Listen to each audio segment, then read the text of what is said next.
हम गरीब लोग भी कितने भोले होते हैं ना। हमारी सारी इच्छाएं भी हमारी तरह गरीब होती हैं। ये हमारी तरह डरती रहती हैं कहीं ये ना हो जाए, वो ना हो जाए। और फिर जब कुछ हाथ नहीं आता तो कुछ पल के लिए आंखें बंद करके आंसू बहा लिए और फिर सुकून आ गया। खुशी भी जब हमें चाहिए हो उस समय नहीं मिलती, लेकिन जब भी मिलती है उसे एंजॉय उस बच्चे की तरह करते हैं जिसको उसकी मनचाही चीज़ मिल जाती है। मेरा नाम सुयश है। मैं गरीब हूँ क्योंकि सोने का चम्मच मुंह में लिए पैदा नहीं हुआ था। बस यही वजह थी कि मेरे माँ बाप ने अब 2 के बजाय 3 के लिए कमाना शुरू कर दिया। औलाद की इच्छा हर इंसान को होती है, पर रामदीन और निर्जला देवी दोनों को औलाद की कोई इच्छा नहीं थी। लेकिन भगवान के काम में कौन दखल दे सकता है। बस फिर ये समझे कि मैं ज़बरदस्ती ही निर्जला देवी की गोद में आ गया। मेरे आने से दोनों खुश नहीं थे, बल्कि और परेशान हो गए थे, क्योंकि पहले ही दोनों का बहुत मुश्किल से गुजारा हो रहा था। लेकिन आने वाले को कौन रोक सकता है। बस जिसे आना होता है वो तो आ ही जाता है। आम बच्चों की तरह मुझे भी 5 साल की उम्र में सरकारी स्कूल में पढ़ने के लिए एडमिशन करवा दिया गया। और फिर जब मैंने 8वां कर लिया तो पिताजी ने मुझे एक कार मैकेनिक की दुकान पर ले जाना शुरू कर दिया।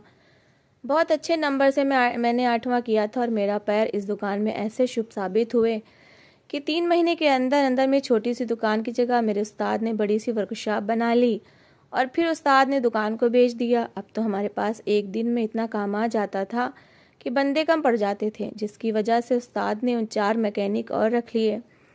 मैंने अपनी पढ़ाई जारी रखी और इंटर की पढ़ाई पूरी होने तक मैं वर्कशॉप का सारा काम भी संभालने लग गया था। उस्ताद ने मेरा 2000 हफ्ता फिक्स किया तो मुझे बहुत खुशी हुई।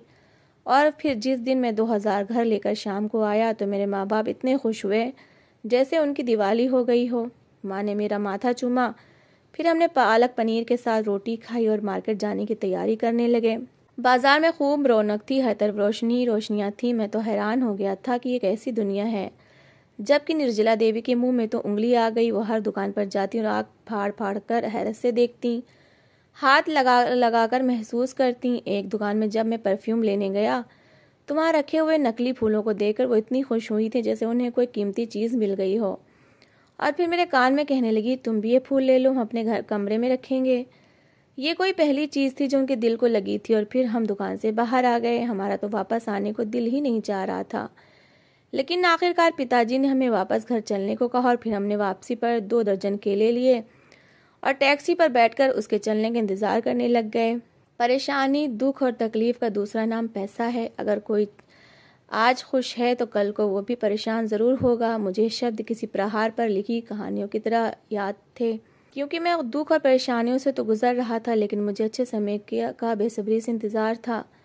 मैं चाहता था कि वो समय आए और मैं उसका खूब फ़ायदा उठाऊं, लेकिन हम उम्मीद लगा सकते हैं उस समय को खींच कर अपने पास नहीं ला सकते। रोज़ की तरह मैं आज सुबह उठा और नाश्ते के बाद 8 बजे वर्कशॉप पर आ गया। आते ही सारी वर्कशॉप की सफाई करके वर्कशॉप में बने छोटे से मंदिर में धूप बत्ती जलाई और पूजा करने लगा। अभी 10 मिनट ही गुजरे होंगे कि किसी ने मेरे कंधे पर हाथ रखा और मैंने जब मुड़कर देखा तो देखता ही रह गया।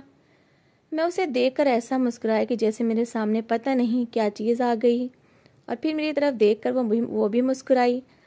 उस समय मेरे सामने मेरा हाथ पकड़े एक सुंदर हसीना खड़ी थी, जिसके गोल्डन बाल हवा के साथ खेल रहे थे। हम दोनों पता नहीं कितनी देर एक दूसरे के आमने सामने खड़े रहते कि उसी समय हमारी वर्कशॉप के 2 वर्कर्स दरवाजे से अंदर दाखिल हुए। तो हम दोनों को एक दूसरे का हाथ पकड़े देखकर हैरत से उनके मुंह में उंगली आ गई।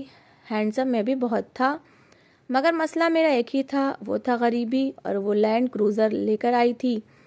सुरेश और विनीत की हैरत अपनी जगह सही थी, लेकिन अब क्या हो सकता था।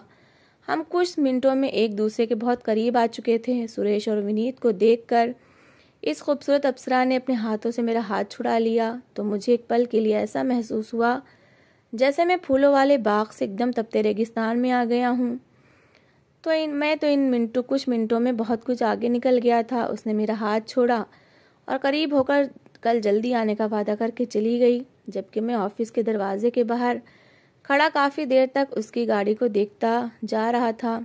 जाता देखता रहा। कभी कभी किस्मत भी हमारे साथ कैसे कैसे खेल खेलती है कि हमारी अकल दंग रह जाती है, लेकिन अपनी किस्मत की मेहरबानियों से कौन फ़ायदा नहीं उठाता। बस फिर मैं भी अपनी किस्मत की इस मेहरबानी पर बहुत खुश हुआ और इसके साथ साथ चलने लग गया।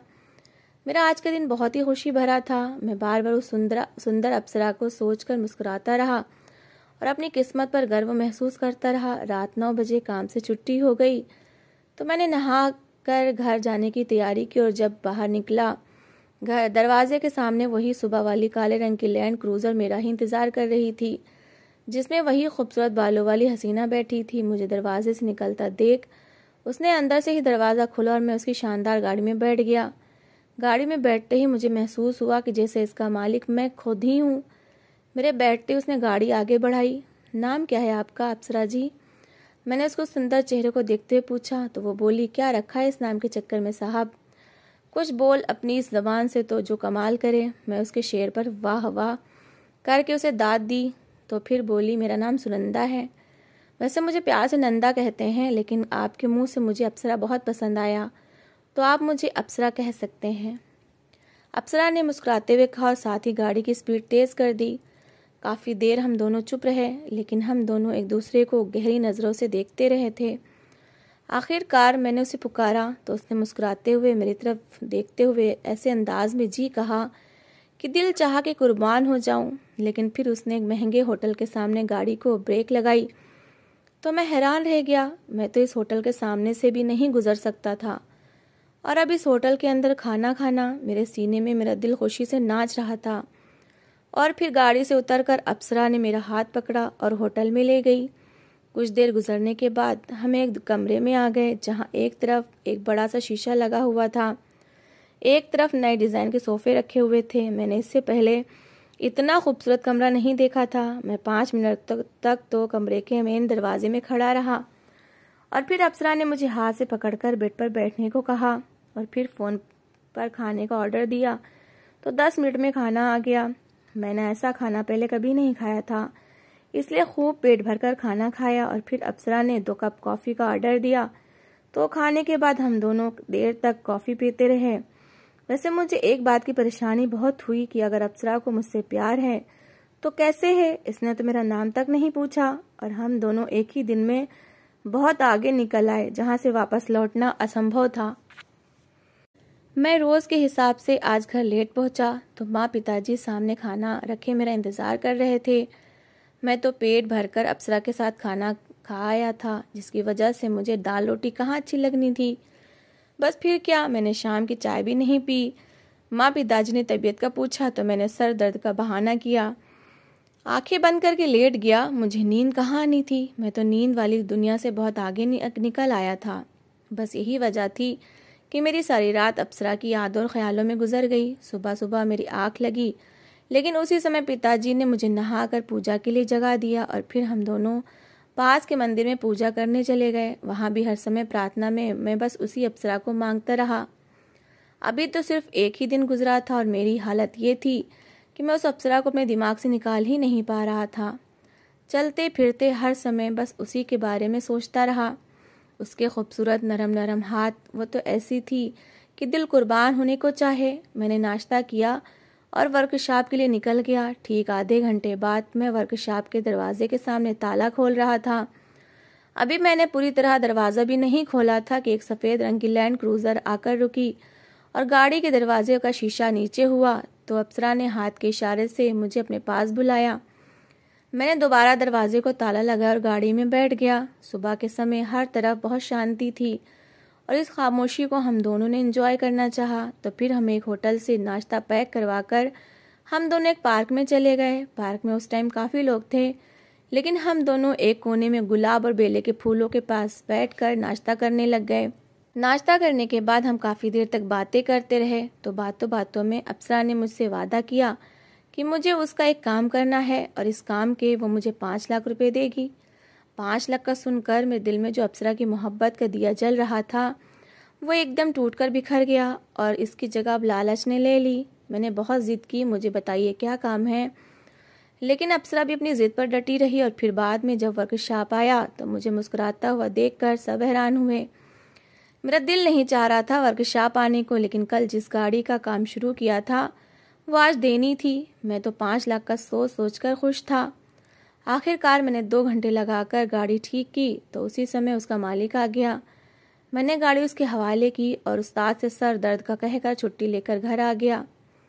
घर पर माँ से खाना मांगा और खुद घर के छोटे से आंगन के पड़ी चारपाई पर लेटकर आसमान की तरफ देखकर सोचने लगा कि आखिर में 5 लाख रुपए का क्या करूँगा। सर, मेरी उस लड़के से डील हो चुकी है, सुनंदा ने अपने बॉस के सामने फाइल रखते हुए कहा। तो उसका बॉस मुस्कुराया और फाइल खोलकर देखने लग गया था। वो जैसे जैसे फाइल देख रहा था उसके चेहरे पर मुस्कुराहट गहरी होती जा रही थी और फिर उसने हंसते हुए फाइल बंद की और गुड कहकर कुर्सी से उठकर अपने ऑफिस के दरवाजे को लॉक लगाकर आया और सुनंदा के सामने वाली कुर्सी पर बैठ गया। सुनंदा, मुझे इतनी उम्मीद नहीं थी। मैंने बहुत हिम्मत वालों को देखा है, वो डर कर भाग जाते हैं और तुमने तो एक ही दिन में अपना काम पूरा कर दिया। बस अपना काम होते ही इस पिस्तौल से उस लड़के को ऊपर भेज देना, बाकी क्या करना है वही होगा जो तुम चाहोगी। सुनंदा के बॉस ने उसे सारी स्कीम बताई और उसका हाथ पकड़कर अपने दाएं हाथ की उंगली उसके हाथ पर धीरे से चलाने लग गया। तो सुनंदा ओके सर डन कहती जल्दी से उठकर दरवाजे को लॉक करके बाहर निकल गई। किसी की फीलिंग से खेलने वाला इंसान कभी भी कामयाब नहीं हो सकता, लेकिन अब तो हमारे यहाँ यही रिवाज बन चुका है कि हम दूसरों को मोहब्बत प्यार के जाल में उलझा कर अपने मतलब के काम निकाल लेते हैं। लेकिन शायद हम ये भूल जाते हैं कि सच आखिर सच ही रहता है, जबकि झूठ तो पकड़ा जाता है, और जब ये पकड़ा जाता है तो फिर इंसान कहीं मुंह दिखाने के लायक नहीं रहता। सूरज डूब रहा था, हल्का हल्का अंधेरा छाया हुआ था। उस टाइम में सुनंदा के साथ कल वाले होटल में उसके सामने बैठा खाना खा रहा था। तब उसने मुझे एक फाइल दी जिसके शुरू में 2 स्कूलों के एड्रेस थे और फिर इस फाइल के 3 पेजों पर 20 बच्चों की तस्वीरें थीं। जब मैंने फाइल देखी तो मैं समझ गया था कि सुनंदा किसी माफिया से संबंध है और इससे जितना बचा जाए बेहतर है। मेरे तो पसीने छूट गए। मैंने जल्दी से फाइल सुनंदा को दी और उठकर खड़ा हो गया। मुझे खड़ा होता देखकर सुनंदा ने पूछा, हीरो तुम कहाँ जा रहे हो? तेरे बिन ये फिल्म इनकम्प्लीट रहेगी, इस फिल्म को तेरी ज़रूरत है। सुनंदा ने फाइल टेबल से उठाई और मेरे सामने आकर कहा। तो मेरे कानों में उसकी आवाज़ पिघले हुए शीशे की तरह लगी। मैंने गुस्से में सुनंदा का हाथ पकड़ लिया और पूछा, चाहती क्या हो तुम? तुम्हें चाहती हूँ हीरो, और क्या? और क्या करवाना चाहती हो तुम मुझसे? हीरो देख, ड्रामा न कर। मुझे ये 20 बच्चे चाहिए और जब ये आ जाएंगे तो मैं तुम्हारे साथ शादी कर लूँगी, वादा रहा। और इसके साथ तुम्हें 5 लाख भी मिलेंगे। ये बात करते हुए उसने अपना हाथ आगे बढ़ाया तो मैंने उसकी 2 उंगलियां पकड़कर मरोड़ी। सुनंदा ने खूब शोर मचाया, काफ़ी लोग इकट्ठा हो गए। मैंने एक आदमी से फ़ोन लिया, पुलिस को कॉल की तो 10 मिनट बाद होटल के सामने पुलिस आ गई और सुनंदा को मैंने गिरफ्तार करवा दिया। रातों रात सुनंदा ने अपने सारे साथी भी पुलिस के साथ मिलकर पकड़वा दिए। अगले दिन जब मैं सुनंदा से मिलने जेल गया तो उसने मुझे सारी कहानी बताई कि वो मजबूर थी। मुझे इन्वेस्टिगेशन ऑफिसर ने बताया कि ये माफिया बड़े अफसरों के बच्चे अगवा करना चाहता था ताकि बाद में उन बच्चों के बदले भारी रकम वसूल की जा सके। लेकिन तुमने एक अच्छे नागरिक का कर्तव्य निभाया है और इस खतरनाक गिरोह को पकड़वाने में पुलिस की मदद की है। तुम बहुत अच्छे और सच्चे इंसान हो और हमारे देश को तुम जैसे नौजवानों की ही ज़रूरत है। मुझे इतनी खुशी हुई कि मैं इस खुशी में कुछ ना बोल सका, क्योंकि मेरी इतनी तारीफ आज तक किसी ने नहीं की थी और वैसे भी मुझे लगता था कि मैं ज़मीन पर बोझ हूँ। लेकिन आज पहली बार मैंने खुद को हल्का फुल्का महसूस किया और एक बार फिर से सुनंदा के पास गया तो वो कहने लगी, हीरो तुमने मेरे भरोसे को ठेस पहुँचाई है। सारी ज़िंदगी माफ़ नहीं करूँगी, और वैसे भी मैंने तेरा फ़ायदा सोचा था कि तू अमीर हो जाएगा, लेकिन नहीं, तू इस काबिल ही नहीं है। मैंने सुनंदा की तरफ मुस्कुराकर देखा और उससे कहा कि मेरे दिल में मेरे माता पिता के दिए हुए संस्कार अब भी मौजूद हैं। मुझे और किसी से कोई मतलब नहीं। मैं गरीब हूँ तो गरीब ही सही, क्योंकि गरीब के दिल में एहसास होता है, जबकि अमीर के दिल में दौलत की हवस होती है जो सिर्फ पैसा मांगती है, और इन पैसों की खातिर वो किसी की जान लेने से भी परहेज नहीं करते। ऐसी अमीरी से भगवान मुझे दूर ही रखे तो अच्छा है। ये कहते हुए मैं वहाँ से चल पड़ा। तो दोस्तों, इस कहानी को लेकर आपकी क्या राय है कमेंट बॉक्स में ज़रूर बताएं, और अगर कहानी अच्छी लगी हो तो प्लीज़ इसे लाइक करें। अगर आपने अभी तक हमारे चैनल को सब्सक्राइब नहीं किया तो ज़रूर कर लीजिए। तो मिलते हैं ऐसी ही एक मोटिवेशनल कहानी के साथ। Thanks for watching.